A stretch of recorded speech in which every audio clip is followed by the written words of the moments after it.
Abra comigo a sua Bíblia no livro de 2 Coríntios, capítulo 3. 2 Coríntios, capítulo 3. Aleluia.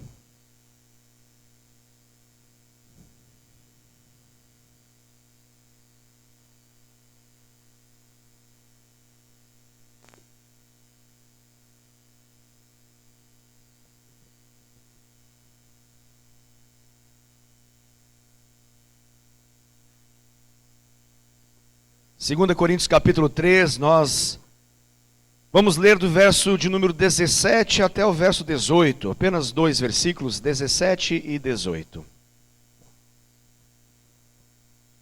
Amém? Glória a Deus. 2 Coríntios capítulo 3, versos 17 e verso 18. Aleluia. Abra o seu coração, Deus quer falar poderosamente com você nessa noite, em nome de Jesus. A palavra do Senhor nos diz o seguinte: ora, o Senhor é o Espírito, e onde está o Espírito do Senhor, aí há liberdade. E todos nós, com o rosto desvendado, contemplando, como por espelho, a glória do Senhor, somos transformados de glória em glória, na sua própria imagem, como pelo Senhor, o Espírito. Amém? Glória a Deus, louvado seja o nome do Senhor Jesus. Esses dois versículos, queridos, esses dois versos, eles nos ajudam a perceber a obra contínua, a obra fiel que o Espírito Santo realiza na vida de todo aquele que confessou Jesus. Que o Espírito Santo faz na vida de todo aquele que entregou a sua vida a Jesus, que abriu seu coração e declarou Jesus como seu único Senhor, como seu suficiente Salvador. Então, há uma obra do Espírito Santo que aqui é mencionada. E nós temos alguns elementos aqui importantes dessa palavra. Algumas palavras aqui que na verdade falam muito, que são ensinamentos poderosos de Deus em dois versículos apenas. A primeira palavra ali mencionada é a palavra liberdade. Eu acho que isso fica bem claro quando você lê o verso de número 17. Lá está mencionado a respeito de uma liberdade. E essa liberdade, ela é produzida pela presença do Espírito. Ali menciona que onde há o Espírito Santo, aonde ele está, ali existe, ali tem, ali há liberdade. Aleluia, isso é tremendo.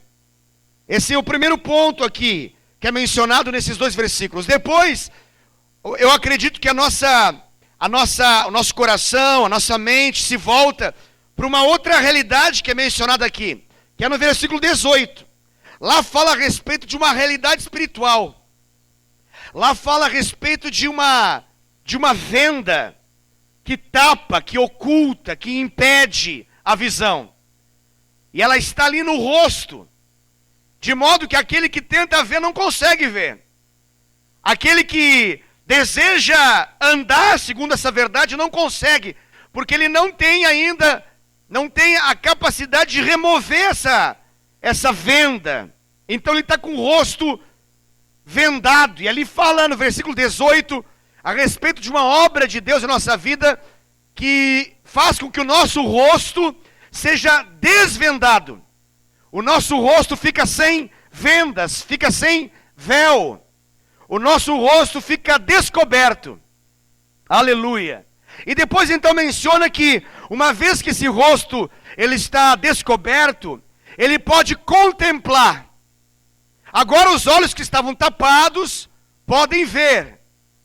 E o que ele vê? Ele vê como num espelho. Essa imagem é muito forte, é muito boa. Eu quero ministrar sobre isso nessa noite.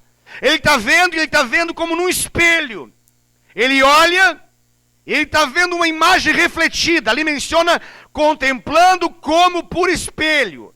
Agora ele pode ver. E ele vê uma imagem, essa imagem ela é refletida. E a imagem que está sendo refletida é a imagem da glória do Senhor, da glória de Deus. Aleluia, isso também é tremendo. Eu estou apenas enfatizando aquilo que nós acabamos de ler nesses 2 versículos bíblicos. Depois menciona a respeito de uma transformação. Há uma transformação nessa palavra. E ali menciona que nós somos transformados, mudados, completamente alterados. Aleluia. E essa transformação, ela é contínua. Essa transformação, ela é gradativa. Essa transformação, ela ocorre em função de uma glória que é contínua e crescente na vida daquele que crê. É a glória do Senhor, de glória em glória. E ali menciona que nós somos transformados. Mais uma imagem poderosa aqui para nossa revelação na palavra aqui nessa noite. E termina dizendo, como pelo Senhor. Dando a ideia de que isso nos deixa parecido com aquilo que vemos. Isso nos deixa parecido com Ele. Isso nos deixa parecido com Ele, com o Senhor. Aleluia! Que coisa tremenda! Esses simples versículos bíblicos, esses 2 versículos bíblicos, eu acredito que tem muita revelação aqui. Já preguei em outras ocasiões a respeito desses versos, com uma outra conotação, com uma outra ideia, mas nessa noite eu quero falar ao seu coração a respeito de imagem. O tema da mensagem dessa noite é imagem restaurada. Amém? Imagem restaurada. Glória a Deus. Aleluia. Louvado seja o nome do Senhor Jesus. As Escrituras Sagradas, elas nos revelam que nós fomos criados à imagem e à semelhança de Deus. Quando você lê a Bíblia, logo nas primeiras folhas, nas primeiras páginas, você lê a respeito disso. E Deus então fez o homem e a mulher à sua imagem e semelhança. Mas se você continua lendo um pouquinho mais, você vai ver que aconteceu algo que quebrou essa realidade, que mudou isso, que foi o pecado. E o pecado, então, ele se encarregou de estragar essa realidade poderosa, essa realidade linda da imagem e semelhança de Deus. E agora nós precisamos de algo que restaure essa imagem que foi estragada por causa do pecado. A imagem inicial, ela foi desfigurada.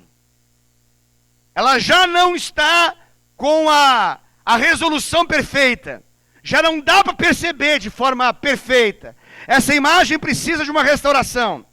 A semelhança foi perdida por causa do pecado. O pecado se encarregou de deformar, de mudar a forma. Mas aí a Bíblia fala e promete ao longo de vários livros da antiga aliança, do antigo pacto, do Antigo Testamento, a respeito de alguém que viria para restaurar isso tudo. E ele veio, aleluia, glória a Deus, ele já veio. E os evangelhos de Mateus, Marcos, Lucas e João se encarregam então de falar com detalhes a respeito desse que era o Mashiach, o Messias prometido, o Yeshua, o Jesus. E ele veio justamente para poder restaurar a nossa identidade e restaurar o nosso propósito de vida. Ele veio basicamente para poder fazer essa obra, grave isso, essa obra de resgate de identidade, resgate de propósito.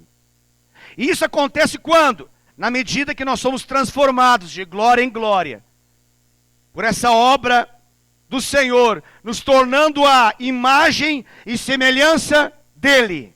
A imagem e semelhança do Senhor. Essa obra de restauração, ela já foi realizada. Nós acabamos aqui na ceia de relembrar isso tudo. E ela foi realizada por meio desse Jesus, o Filho de Deus, que de acordo com Filipenses capítulo 2, ele subsistindo em forma de Deus, não julgou com usurpação o ser igual a Deus. Antes, a si mesmo se esvaziou, assumindo a forma de servo, tornando-se semelhança de homens, e reconhecido em figura humana, a si mesmo se humilhou, tornando-se obediente até a morte, e morte de cruz. Pelo que também Deus o exaltou sobremaneira, e lhe deu um nome que está acima de todo nome, para que o nome de Jesus se dobre todo o joelho, nos céus, na terra e debaixo da terra, e toda língua confesse que Jesus Cristo é o Senhor, para a glória de Deus o Pai. É isso que diz lá em Filipenses, capítulo 2, versos 6 até o verso 11. Amém? Glória a Deus. Se puder dar um pouquinho mais de destaque aqui no meu retorno, eu agradeço. Eu estou ouvindo mais a PA do que o retorno aqui.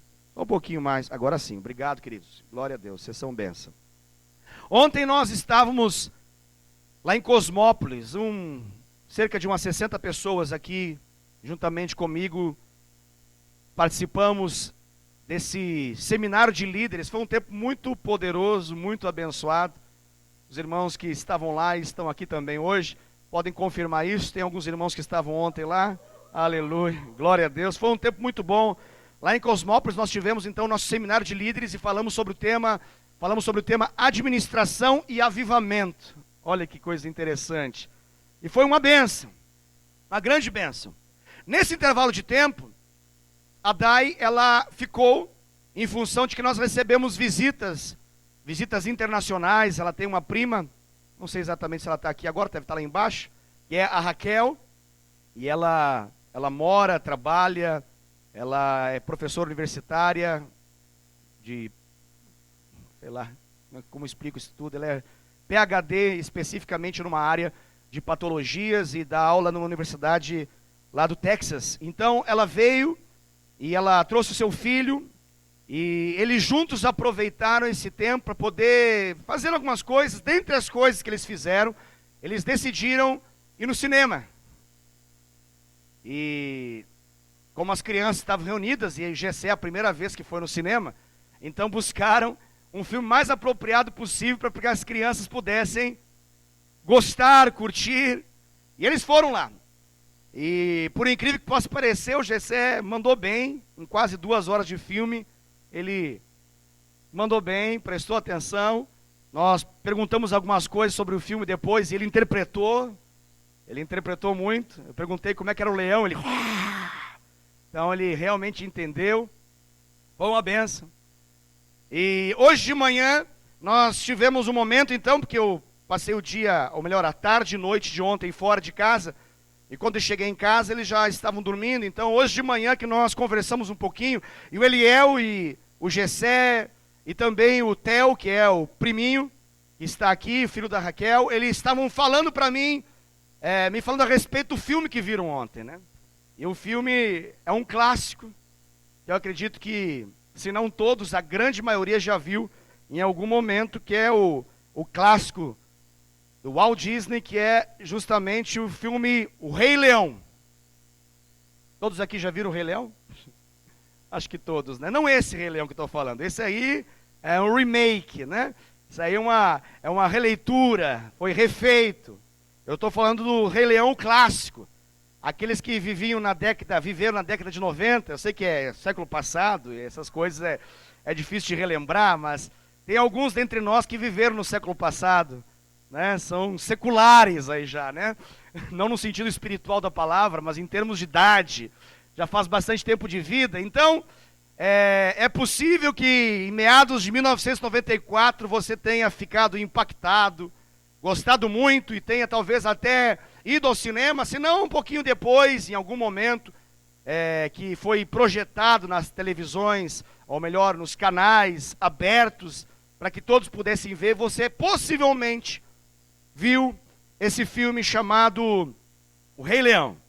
Então, na verdade, o Eliel e o Theo se encarregaram de dar um spoiler para mim, mas não foi muito novidade, porque aquilo que eles narraram, eu já vi.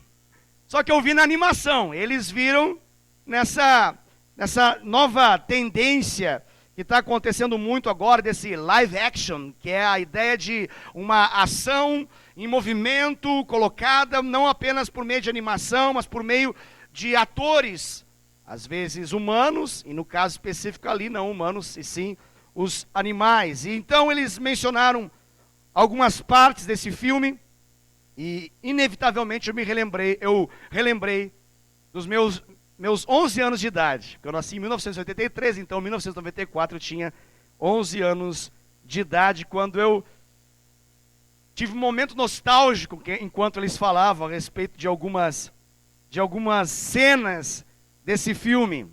E eu me lembro que na época foi um sucesso estrondoso o filme O Rei Leão.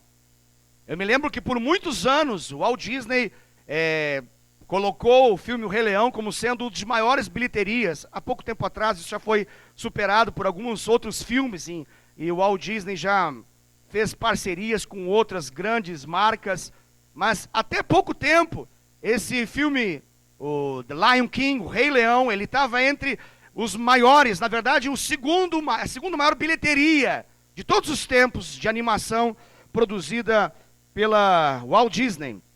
E eu estava na mesa ouvindo eles falar, e enquanto eu ouvia algumas cenas, obviamente eles falam muito pouquinho do filme, eu me relembrei de algumas coisas, e eu quero fazer um paralelo nessa noite, me utilizando desse filme para falar a respeito dessa passagem bíblica que nós temos aqui, porque eu acredito que nessa noite o filme O Rei Leão, e eu não sei se alguém aqui não viu nem o de 94, nem o de julho de 2019, ou o Rei Leão 2, ou o Rei Leão 3, ou a Guarda, sei lá o do que, e todas as Timão e Pumba e assim por diante. Mas se você não sabe nada de Rei Leão, então, infelizmente, eu vou dizer para você que eu vou falar do Rei Leão para você, eu vou ser um spoiler aqui de primeiro nível, e depois você olha para ver se é isso que você entende também, e se juntos a gente pode chegar a essa mesma conclusão, essa mesma interpretação, ok? Porque nessa noite nós estamos narrando a respeito de uma passagem bíblica de Paulo, mencionando a respeito de uma obra que o Senhor faz na nossa vida. E essa obra, ela é contemplando como por espelho. Contemplando como por espelho. E o enredo desse filme, eu acredito que tem uma conexão com essa realidade. Eu acredito que alguns personagens desse filme nos ajudam a entender como que uma parábola.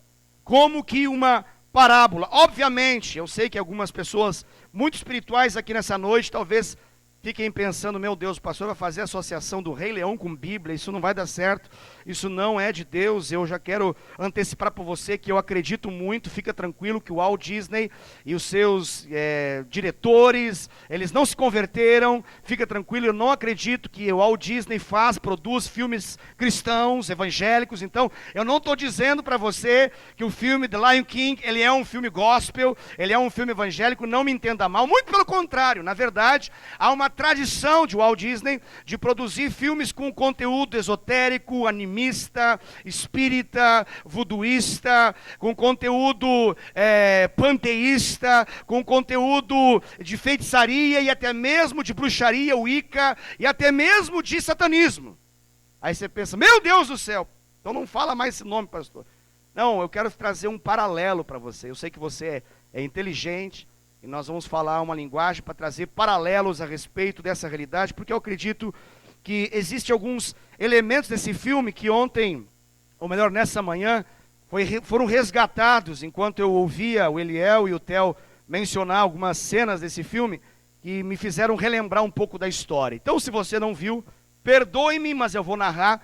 O filme O Rei Leão, o original de 1994, e essa releitura feita agora, nessa live action, que é o que está passando aí, com os atores agora não mais em desenho animado, mas agora com formato de leão, com formato de animais, algo muito realista, hiperrealista. Essa é a nova tendência das animações, tudo está ficando agora bem hiperrealista por meio das grandes telas, né? Então, esse filme ele mostra uma história de um longínquo lugar lá na África.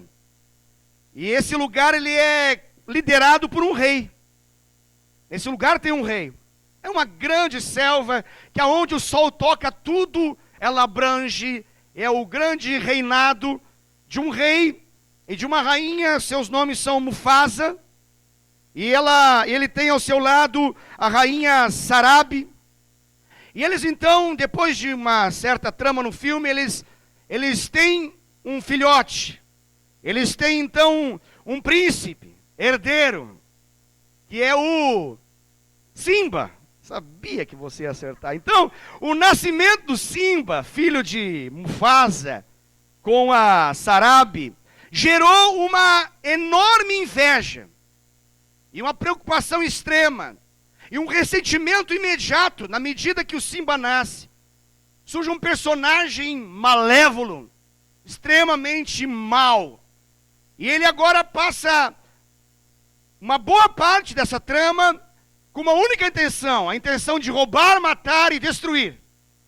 E o nome dele é Scar. Obrigado por partilhar essa mensagem comigo. Vamos pregar junto aqui, vai ser uma bênção. Então, esse Scar agora ele tem um objetivo. O seu objetivo é acabar com a possibilidade desse príncipe herdeiro assumir o trono. E ele vai fazer o que for possível para isso acontecer. Ele vai trabalhar para que esse Simba não se torne o que ele de fato nasceu para ser. Então a história vai avançando, e depois de um certo momento, enquanto o Simba já não é um bebezinho, filhote de um leão, mas ele agora já é um leãozinho, ele cresce um pouco, ele se torna um filhote maior, e o Simba então agora é levado pelo Mufasa, o seu pai. E o seu pai agora vai mostrar para ele a realidade do reino. O Mufasa vai passear nas terras do reino. É assim que chama. As terras do reino. Vai mostrar para ele tudo aquilo que um dia será dele. E vai também falar a respeito das responsabilidades de ser um rei. Ele vai mostrar a respeito da sua herança e do ciclo da vida. É assim que o filme trabalha, com a ideia do ciclo da vida. Então, passa um pouco as cenas desse filme, mais tarde, chega um momento específico onde o inimigo, aonde aquele que vai se tornar de fato uma figura de inimigo, uma figura de adversário, ele começa agora algumas artimanhas. E chega um momento do filme lá atrás, esse de 94 que eu narro, e esse também foi reproduzido nesse filme atual aí de 2019, em que Scar ele consegue com artimanhas conduzir de um certo modo Simba e uma amiga do Simba, uma leoa chamada Nala. E eles vão aí andando de forma livre, até que chega um momento que eles são conduzidos a um lugar aonde eles não poderiam entrar. Quem já viu o filme, ou quem acabou de ver o filme, lembra dessas partes. Então eles se aproximam de um lugar, um cemitério, um lugar de morte, um lugar onde existia uma proibição, aonde não se deveria entrar. E eles foram então para esse cemitério de elefantes. Então aparece aquelas ossadas, aparece aquele, nos filmes, acredito que esse novo, eu não vi ainda o novo, né? Estou falando a respeito daquele que eu vi há alguns bons anos atrás, em 1994. Então eles são conduzidos a entrar nessa terra de morte.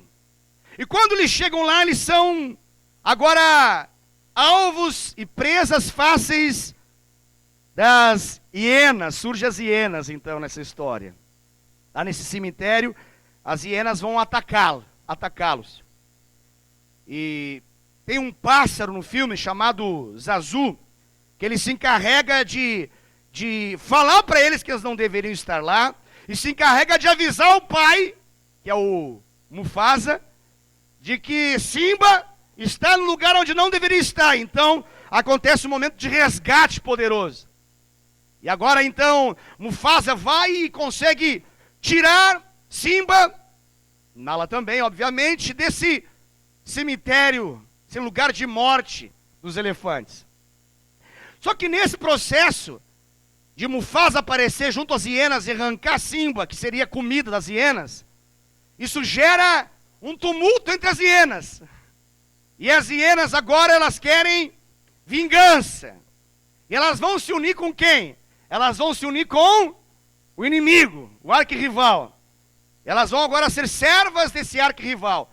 A mentalidade de Scar, o tio de Simba, vai entrar em ação com a intenção de preparar um momento perfeito onde Simba e Mufasa possam ser arrancados de cena. Aonde eles possam ser tirados dessa posição de rei, para que Scar então possa ocupar o reinado. Então, acontece aquele momento, talvez um momento bem emblemático do filme, seja o antigo quanto no novo, que é o momento do desfiladeiro. Então agora Simba é atraído até aquele desfiladeiro, e Scar, dando um comando para as hienas promovem então uma agitação entre os gnus, e agora os gnus avançam com tudo, gnus de tudo que é tipo, você vai ver surgindo nessa cena, e essa debandada de gnus avança na tela, até que chega aquele momento em que Mufasa, tentando proteger Simba, ele acaba ficando lá, preso naquele despenhadeiro ali, aquele penhasco, e chega aquela cena que Scar aparece, e você já deve concluir o que aconteceu. Scar se encarrega de empurrar, só que esse exato momento Simba não percebe, e Simba vai surgir num outro momento, vendo seu pai morto, porque agora Mufasa cai, e é completamente pisoteado por aqueles gnus. E quando Simba surge na cena, ele olha para o pai, e agora o pai está morto, e quem chega do lado dele? Chega então Scar. E qual que é a finalidade de Scar? Scar, ele se aproxima agora de Simba, com a finalidade de dizer uma única coisa: a culpa é sua. Você é o culpado disso que aconteceu. E agora Simba, ainda imaturo, sem uma percepção, sem uma profundidade, sem uma revelação de quem ele é e do seu destino, ele se permite ser ocupado agora, atormentado por medo, e um trauma surge. Essa cena é forte demais para ele, um trauma surge. Ele abre agora o coração para poder ouvir aquele que leão inimigo vai falar. E o leão inimigo fala: a culpa é sua. Ele fala: o que eu faço? Ele fala: então, fuja. Fuja. E agora o Simba foge. E o Simba foge. E passa uma parte desse filme aí, em que ele vai fugindo, até que ele se cansa, está lá dormindo, já cansado, vai ser atacado pelas aves. E aí surge como numa brincadeira dois personagens interessantes, muito graciosos, tão graciosos que viraram filme, personagens principais de filme, que é o Timão e Pumba. No primeiro momento eles estão simplesmente poder enxotar aqueles bichos, mas quando eles percebem, opa, tem um animal lá. E quando eles se aproximam, um deles fala: é um leão. Ele fala: não, não é um leão, é um pássaro. Não, é um leão. Até que eles descobrem: é um leão. É um leão. O leão já estava meio borocochô, já estava cansado ao extremo, já estava meio moribundo. Então agora Timão e Pumba têm uma brilhante ideia. Na verdade tem um que tem a ideia e o outro só copia a ideia, né?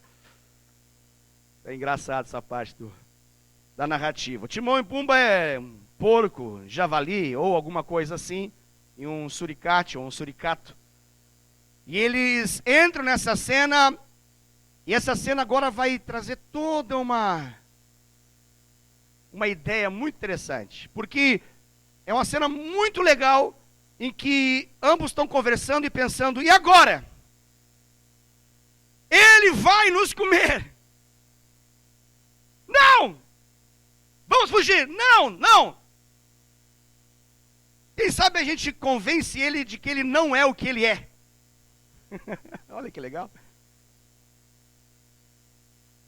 O porco pensa isso, o suricato fala: brilhante ideia eu tive. Quem sabe a gente convence ele de que ele não é um leão. Porque se ele não souber que ele é um leão, ele não vai nos comer. Então vamos agora mudar a mentalidade dele. Vamos agora fazer ele pensar que ele não é um leão. E agora a história, ela ganha algumas facetas interessantes, que começa, aí entra aquela música que todo mundo sabe, né? Ah, aquela musiquinha que todo mundo sabe.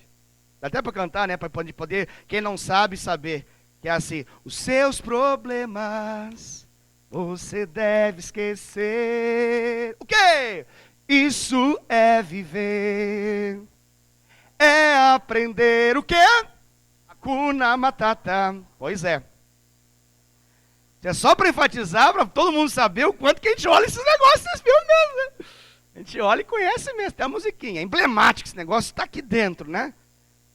Isso é viver. Isso é aprender. Os seus problemas você deve esquecer. Isso é viver. Isso é aprender. Hakuna Matata. Amém. Só faltou amém de um crente. Fala, glória a Deus, pastor. Desse jeito. Pastor, o que é isso? É uma língua diabólica? É uma linguagem espiritual do mal? Hakuna Matata é uma maldição? Não tem nada a ver. Hakuna Matata é uma frase de um idioma chamado Swahili. Ele é falado no Quênia e na Tanzânia. E é uma frase que, quando acontece alguma coisa, alguém fala, Hakuna Matata. Que é, não se preocupe, não deixe a preocupação tomar seu coração, sem problemas, no problem. Não vamos dar muita ênfase para isso, vamos curtir a vida, porque a vida, ela é boa, ela merece ser curtida. Nós não podemos gastar tempo em coisas que não nos geram prazer. Viva em função dos prazeres. Entregue seus prazeres. Está conseguindo entender alguma coisa ou não? Pastor, o que você está querendo dizer que eu estou com um pouco de dificuldade para entender? Eu estou conseguindo ver o filme, mas não estou conseguindo entender a mensagem da palavra de Deus nessa história. Então, eu vou tentar fazer paralelos para você, para que fique mais claro. Eu fiz aqui uma tipificação daquilo que eu entendo desse filme, e eu não estou dizendo que o autor pensou nisso, muito pelo contrário. E eu não estou entendendo que ele seja cristão, que orou, muito pelo contrário. Talvez fez outras coisas muito contrárias a essa, para poder ter tanta popularidade nesse filme. Eu estou fazendo um paralelo, simples um paralelo. Eu entendo que esse Mufasa, ele é uma figura. Qual é a figura? A figura de um rei. Do rei. O rei sobre tudo e sobre todos. O rei dos reis, o senhor dos senhores.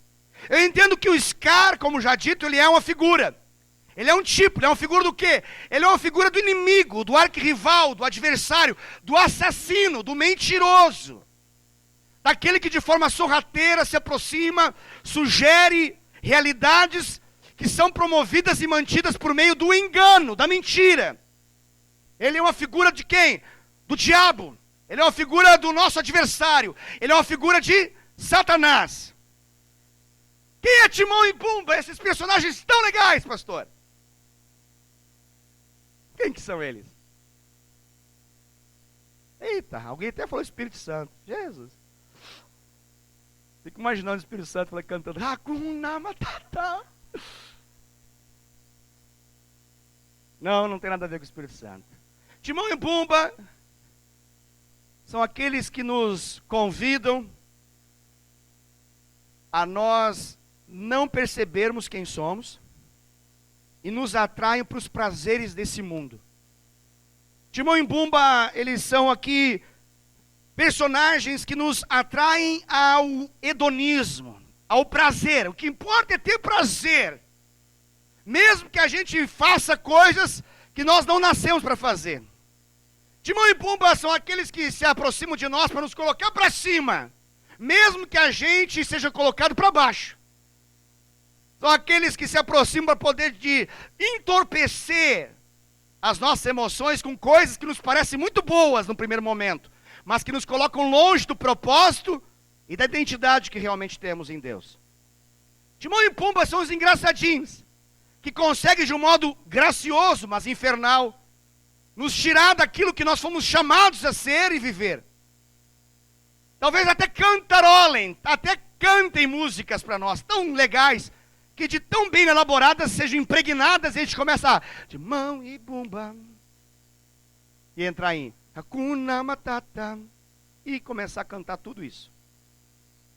Aquilo entorpece, como um entorpecente, como uma droga, e gera prazeres. Você passa um bocado do filme olhando o Timão, achando graça em comer larva. Ou melhor, o Simba, achando graça em comer larva. Quem era Simba? O leão. Leão come larva? Inseto? Grilo? Borboleta qualquer? Essa é a base da alimentação de um leão? Não! Mas ele foi convencido a se alimentar da comida do porco. Ele foi convencido a se acostumar a comer aquilo que o porco come. Aquilo que Pumba come, aquilo que o Timão come. Ele foi induzido a essa realidade. O que é o Hakuna Matata, pastor? Hakuna Matata é uma filosofia de vida, irmãos. Hakuna Matata é mais do que uma frase Swahili, é mais do que uma expressão, é um estilo de vida que não é só de 94, ele é do nosso tempo. Ele é da nossa geração. Talvez nunca antes, tanto foi dito para nós de, não dê bola para essas coisas, não dê bola. O importante é ser feliz. Está feliz? Está bem, está realizado. Não se preocupe com coisas mais importantes do que ser feliz, do que ter prazer. Olha que coisa gostosa esse inseto, coma ele.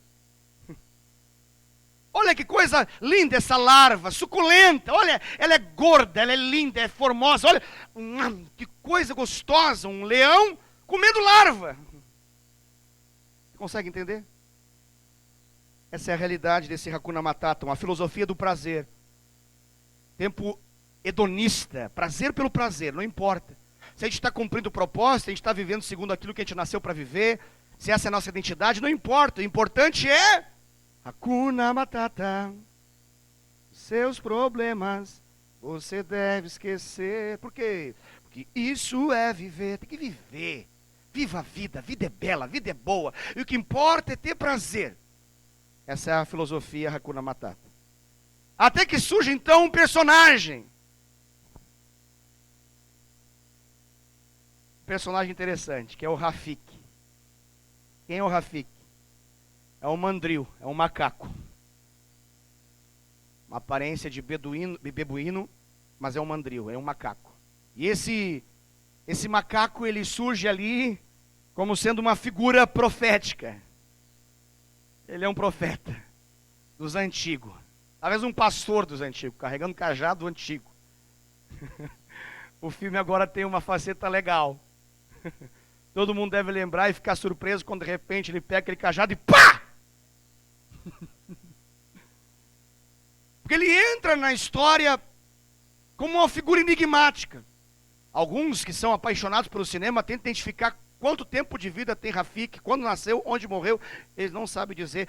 E alguns chegam a dizer, sem compreensão bíblica, espiritual ou nada, nenhuma relação com o que eu estou falando, alguns dizem que ele é uma figura enigmática que não tem um começo e um fim, mas ele sempre surge desde os tempos antigos, do avô de Simba, no tempo de Mufasa e agora também no tempo de Simba, com a única finalidade de dizer qual é o caminho. Qual é o caminho do reino?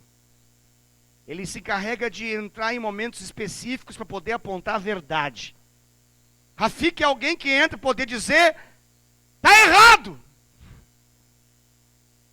É alguém que tem coragem de parecer bobo, porque no filme ele parece aquele tiozão bobão, né?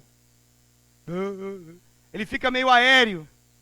Só que quando abre a boca, fala aquilo que precisava ser falado. Ele parece meio fora da ideia. Mas quando ele entra, ele é assertivo. E passa a história, depois de muitos acontecimentos, depois de muita curtição, vivendo dissolutamente, Simba agora já é, não mais um filhote, mas agora ele está lá, barbado, literalmente. Ele tem uma juba agora. Ele está agora na sua estação de maturidade, mas ele está longe do reino, ele está longe da vontade do que era o seu pai, daquilo que seu pai queria. E agora Simba, no meio dessa história, depois de algumas situações, ele tem um encontro com Rafiki. Rafiki vai chegar para ele e vai dizer: eu conheço você, eu sei quem você é. Você é um leão, ele fala. Você é Simba, e ele fala: você é filho de Mufasa. Uau! Que momento esse? Ele está dizendo o quê? Ele está dizendo: você tem uma identidade. Você não é um porco. Você não é um suricato. Você não nasceu para poder comer larva. Você não nasceu para comer inseto. Há um reino te esperando. Você nasceu para reinar.